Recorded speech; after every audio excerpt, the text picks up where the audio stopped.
What's good? What's good? Today is Father's Day, and for me personally, it is a doubly difficult day. And I just wanted to unpack a little bit of that. So, this isn't really a philosophy or politics or spirituality video, it's me just unpacking my life a little bit. I had a really crazy childhood. If you know anything about R versus K selection, like mate selection, my mom, she got around, and so I had a really unstable childhood. I didn't really know who my father was. There were like men in my life, but I didn't have a father growing up.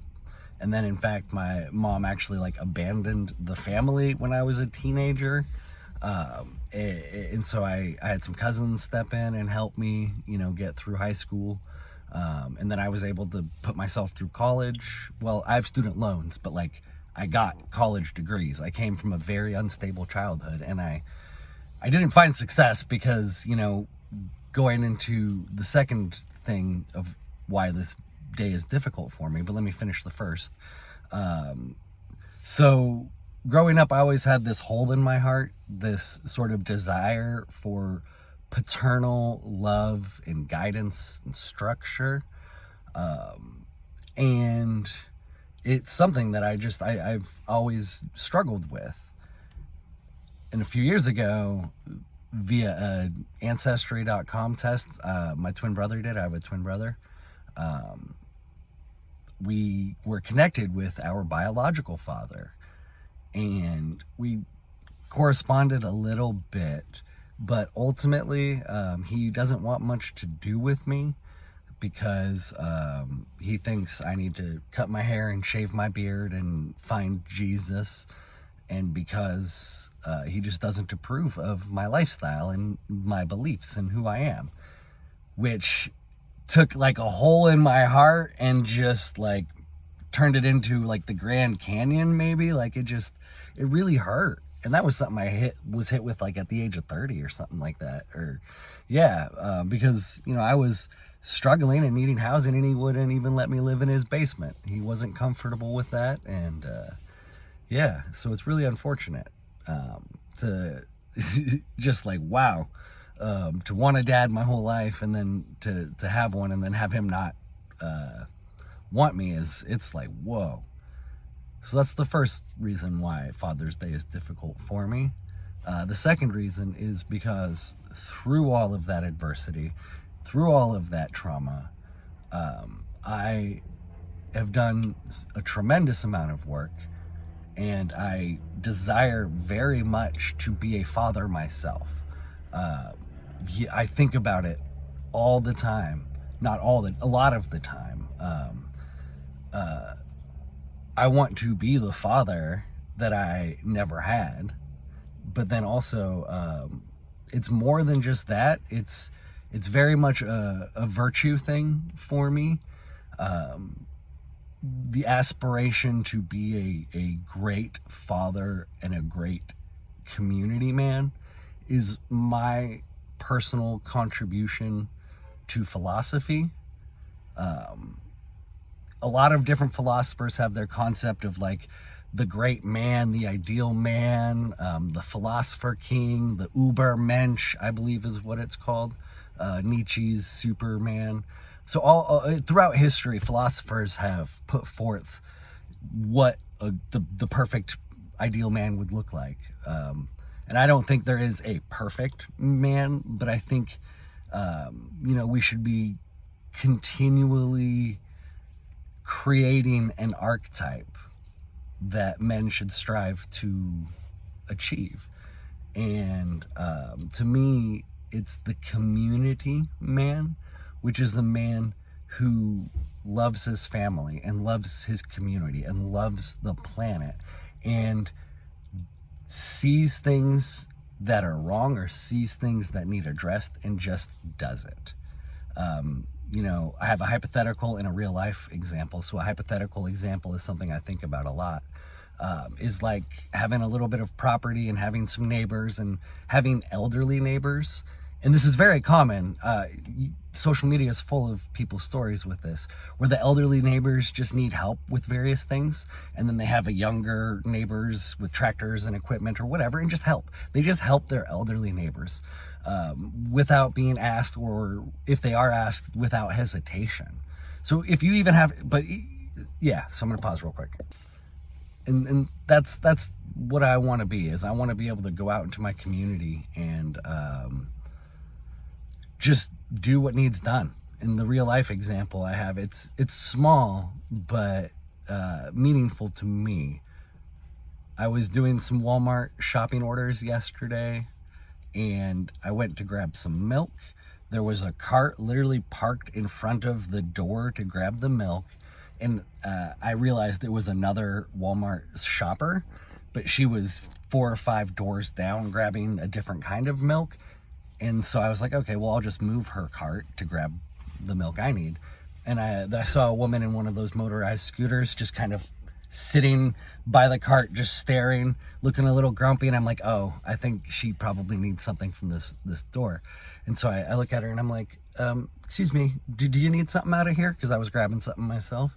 And she kind of huffed and was like, yeah. And, you know, could you just hand me one of those cheap milks, please? And so I handed it to her. And I was really proud of myself, because in that moment, I felt like I was channeling my dog Odin, also known as Goober, who was the best dog ever and taught me so much about compassion and living like in the moment and just loving.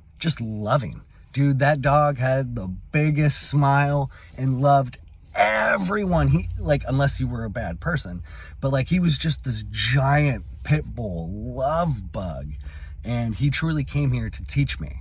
And in that moment, I felt like I was embodying the message he taught me. And it was just really cool, because I'm becoming the community man that I want to be. However, I may never actually get to start a family, and I may never get to really have a meaningful life beyond this. And it's very depressing. And I try to push through, and I do push through most days, but I'm almost 38. I have nothing. I'm not the best at making money, but then again, a lot of people are struggling. So it's when I say that, it's not that I'm not good at it. It's just that I'm existing in a system that is fucked. There's this fun little statistic going around displaying like inflation and how it has affected the dollar over the last 100 years. And the dollar is now worth something like 3 cents compared to what it used to be worth, which is just absurd for the dollar to go from, you know, being valued at $1 to now you only have 3 cents of purchasing power compared to what you did 100 years ago. 3 cents of purchasing power. That's absurd how much the dollar has depreciated as a result of central banking and the elites fucking us. Watch my other videos where I talk more about the consolidation and control of resources and the fact that us as humans are resources. I want to end the video talking about this daydream that I have about being a father. I hope to someday have at least 2 kids, at least a son and at least a daughter. That's like my goal starting point, and then I want to adopt. The more the universe gives me to share with my community, the more I'm going to take in. So like, if I somehow become rich, I'm going to adopt so many kids. Anyways, okay. But then I want to have at least 2 of my own biological children. You know, but if it doesn't, it might not happen. But anyways, this daydream, my son, I picture him around 10 years old, and for his whole life, there will have been a dog best friend that he has. And that's just, I'm going to have a bunch of animals, but there's going to be one dog best friend that's like his best mate. They're going to do everything together. And unfortunately, as life happens, that dog is going to pass away. And I can see it. Like, I can see it. And I even had this vision where I started crying. It was so numinous and like visceral. I could feel it. the dog passes away and my son is devastated. This is like the very first massive loss, massive bout with grief that he will have to face. And I'm going to feel for him because I know exactly how he feels. And I feel like my dog, taught me so I can teach my son.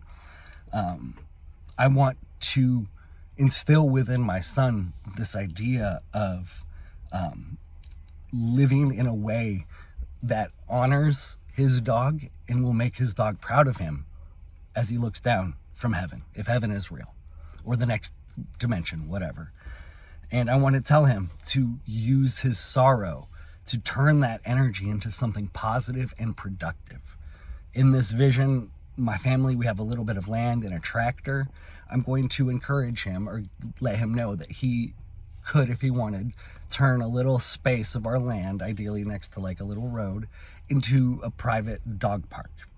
And I picture him working for hours on end, hours and hours, because the grief is so all-consuming.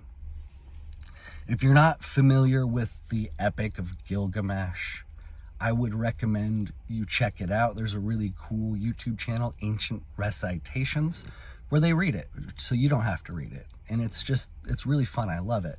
But Gilgamesh and Enkidu, the fraternity they possess, it's something that men have experienced for literally thousands of years, and it is a profound and beautiful bond. And the loss that my son is going to feel is going to fuel his desire to build something beautiful in honor of his best friend. And I just really want a family, but I may never get there, and it really sucks.